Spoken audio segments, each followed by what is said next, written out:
Hello friends, welcome back to my YouTube channel. कैसे हैं आप लोग? आई होप सो आप अच्छे होंगे और हम भी अच्छे हैं, बस आप लोगों की दुआ है।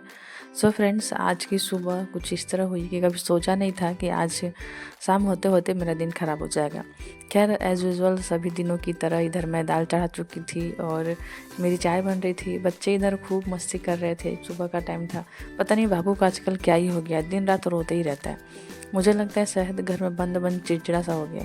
और इधर इसकी मस्ती, ब्रश करने हम लोग लगते हैं तो इसको लगता है कि नहीं, ब्रश का जो टूथपेस्ट होता है उससे जो मीठा लगता है ना, तो वो सिर्फ इसको टॉफ़ी की तरह लगता है। इस वजह से ये क्या करता है कि जब भी ब्रश में पेस्ट लगाएगा पहले उसको चाटना चाहता है, ब्रश करने नहीं चाहता है।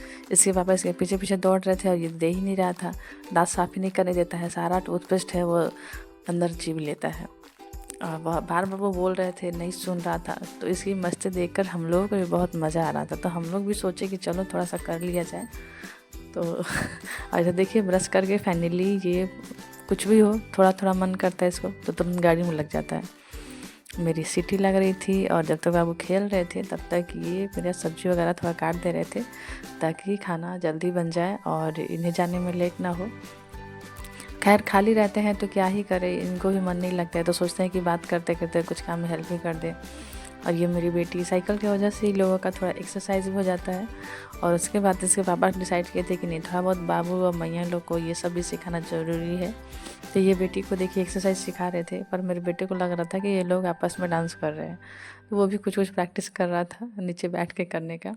और बच्चे तो बच्चे होते हैं। फाइनली हम सब नहा धो करके तैयार हो गए थे और खाना भी रेडी हो गया था।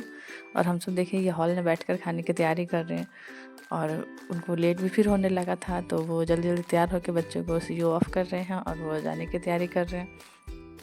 पर डे थोड़ा थोड़ा ड्रामा बाबू का होता है, फिर किसी तरह उसको मनाना पड़ता है। खैर बेटी तो बहुत समझदार है, वो हर चीज़ को समझ जाती है, बहुत कोऑपरेट भी कर देती है। पर बाबू थोड़ा सा शैतान जैसा बच्चा हो गया है, नहीं सुनता है किसी का, उसको जो चाहिए वो चाहिए। और लास्ट टाइम में वो बाइक से उनको घुमाने के लिए बहुत बोलता है, पर कैसे कैसे हम लोग उसको इंगेज कर देते हैं फ़ोन वगैरह में और या और किसी चीज़ में।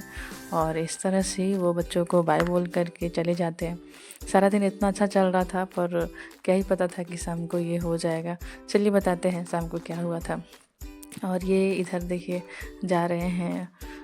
एक चीज़ है कि पर डे एक होता है कि हाँ, बच्चों का जो हाउसवाइफ का काम होता है कि हाँ, नहाना धोना साफ सफाई का ध्यान रखना। तो वहाँ मैं बच्चों पर प्रॉपर टाइम नहीं दे पाती थी, पर मैं यहाँ दे पाती हूँ। और यहाँ का माहौल भी ऐसा है और बच्चे हैं कि जितने तरह के जो अदर एक्टिविटी है, जैसे कि बच्चों के साथ रह के लोग गलत गलत चीज़ें सीख जाते हैं, तो वो सब बच्चे यहाँ रह के नहीं सीखते हैं। यहाँ पे सबसे बड़ी बात ये है कि हम लोग जो चाहें बच्चों को वही सिखाते हैं और बच्चे भी वही सीख रहे हैं।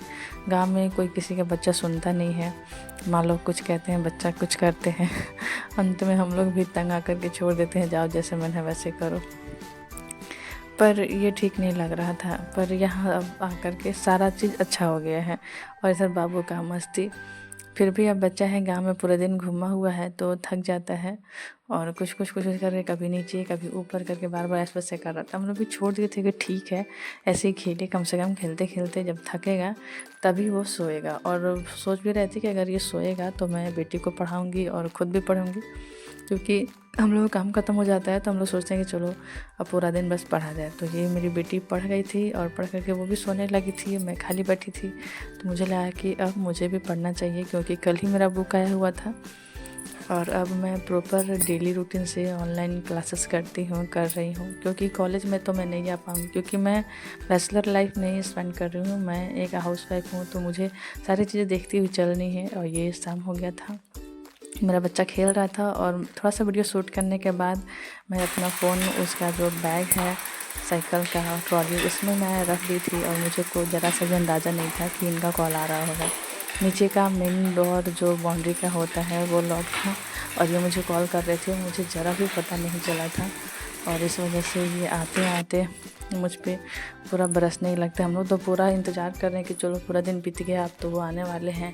और बच्चे पूरा खुश हो रहे थे और मैं बच्चों को बोले चलो पापा आ गए। और देखिए गेट खुल रहा है और गेट इंटर करते करते वो पूरा मुझे डांटने लगते हैं। भैया मैं ये जानबूझकर थोड़ी ना की थी, भाई इसमें मेरी क्या गलती थी। पर उनका मूड ऑफ रहता है तो मुझे लगा कि हो सकता है पूरा दिन खाली पेट रहते होंगे तो भूख की वजह से तो गुस्सा आ रहा होगा, तो क्यों ना मैं उन्हें कुछ खिला दूँ। तो इधर मैं चाय बना रही थी और चाय के साथ मुझे लगा कि कुछ नाश्ता मैं निकालूँ, क्योंकि इतने जल्दी तो कुछ बन भी नहीं पाएगा। तो मैं इधर देखिए वो बिस्किट और मिक्सचर वगैरह तीखा मीठा था, तो मुझे लगा कि उनके पेट में जाएगा तो उनको अच्छा लगेगा, और ये मैं तैयारी करके लेकर के जा रही थी। पर वो यहाँ घर पे आने के बाद भी इतना काम में बिजी रहते हैं, फ़ोन वगैरह आते रहते हैं, तो सारे बच्चों ने उनके बैठने से पहले ही देखिए नाश्ते का कर दिया सत्यानाश। और इधर वो मेरे बच्चों को खिला रहे हैं, अपना बच्चों के साथ टाइम बिता रहे हैं, और मैं खाना बना रही थी। फाइनली हम सब खा पी करके रेडी हो गए थे। फिर मेरी बेटी देखिए इधर डांस कर रही थी। पूरा दिन आजकल बेटी को सिर्फ पढ़ना ही होता है, क्योंकि अब उसका स्कूल में एडमिशन करवाना है, तो हम सब सोच रहे थे कि थोड़ा पीछे का सारा रिवाइज करवा दिया जाए। और इधर मेरा बेटा दूध पी रहा है। पापा आ जाते हैं तो इसका रोना धोना सब बंद रहता है, नहीं रहते हैं तो पूरा दिन मुझे इतना तंग करता है कि मुझे समझ में नहीं आता है कि इसको मैं यहाँ लेकर के आई कैसे थी, मैं इसे कैसे रखूँगी। भैया एक एक दिन तो मेरा बड़ा भारी कटता है। और इधर मेरा सारा काम ख़त्म ही हो गया था। फिर ये आकर बोल रहे हैं पेट में थोड़ा ठीक नहीं लग रहा है, हाजमोला है तो दे दो। पर मैं हाजमोला जब भी निकालूँ ना तो मेरा बेटा पीछे ही पड़ा रहता है, उसे भी चाहिए होता है, और वो लिए बिना नहीं मानता है, वो लेकर ही मानता है। तो मुझे ये चीज़ तो ठीक नहीं लगता है, मुझे ऐसा देना भी नहीं चाहिए। पर मैं क्या करूँ भाई, मैं अपने बेटे से ना हार हूँ। अब सुधरेगा धीरे धीरे, क्योंकि गाँव में रह के तो बहुत मनमानी किया है, तो देखते हैं। पर दे देती हूँ, कभी कभी तो चलता है। उसकी वजह से मुझे हाजमोले को भी छुपा करके रखना पड़ता है। ये मेरा काम हो गया ख़त्म। अब मैं जा रही हूँ रूम में, और इधर मेरी बेटी का डांस तो रुक ही नहीं रहा था, पूरा लगातार किए जा रही थी। भाई बच्चे खुश रहे तो माँ बाप को और क्या चाहिए। सब कुछ इतना अच्छा चल रहा था। थोड़ा सा मूड ऑफ था क्योंकि ये डांट दिए थे, पर पति पत्नी में तो नोक झोंक तो चलते ही रहती है। हम लोग फिर सब कुछ ठीक हो गया, क्योंकि भाई बच्चे हैं तो ज़्यादा आपस में हम लोगों का शोरगुल भी होता नहीं है, थोड़ा बहुत फोन करके छोड़ देते हैं मुझे। अगर ये मुझसे गुस्सा करेंगे तो फिर मुझे तो कोई फ़र्क नहीं पड़ेगा, इन्हीं बात में दिक्कत होगी। और पता नहीं आज बाबू को क्या हो गया था, क्योंकि ये सो ही नहीं रहा था। भाई आधी रात को टॉफ़ी कौन खाता है, रात को 11 बजे देखिए बच्चे जग रहे हैं और इसे टॉफ़ी चाहिए। हम लोग तो डर लग रहा था कहीं ये गले में ना इसके फंस जाए, पर इतना रो रहा था। देखिए टॉफ़ी खाने में कैसा मुंह बनाया है। कितना भी हम लोग बोल रहे टॉफ़ी फेंक दो बेटा, टॉफ़ी फेंक दो, तुम्हारे गले में फंस जाएगा, पर ये सुनने का नाम ही नहीं ले रहा था। ऐसा ही हर दिन कुछ ना कुछ नया करके कभी हंसाता है, कभी हम लोग को परेशान कर। सो गाइज मिलते हैं फिर नेक्स्ट ब्लॉग में। सी यू मिट टुमारो, बाय बाय। और मेरे चैनल को लाइक एंड सब्सक्राइब करना मत भूलना। एंड आपने ऑलरेडी सब्सक्राइब कर दिया है। Thanks for watching my video. Bye bye. Take care yourself and your family. Thank you.